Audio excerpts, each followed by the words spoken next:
l'échelle planétaire, le flux de carbone capté par la biomasse est de l'ordre de 62 milliards de tonnes par an.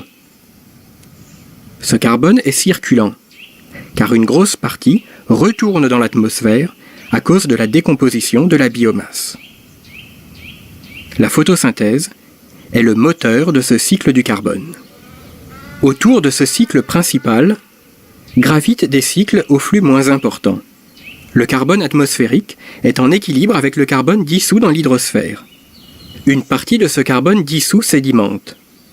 Par ailleurs, du calcaire sédimentaire est brûlé par les volcans et retourne à l'atmosphère. Enfin, une infime partie de la biomasse prend la voie de la fossilisation. C'est le cycle du kérogène. Mais il faudra plusieurs millions d'années à cette biomasse pour se transformer en charbon, pétrole et gaz naturel.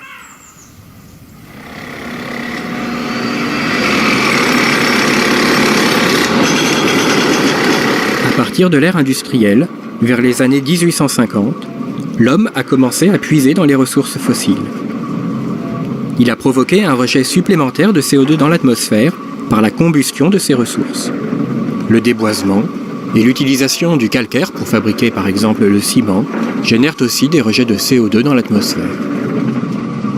L'homme émet donc une nouvelle source de CO2 qu'on appelle le CO2 anthropique. Ce flux de carbone rejeté dans l'atmosphère provoque un déséquilibre, car il est trop important pour être absorbé par les phénomènes naturels. Ainsi, la concentration en carbone atmosphérique, qui était restée stable depuis des années, augmente depuis la première révolution industrielle. Elle amplifie l'effet de serre.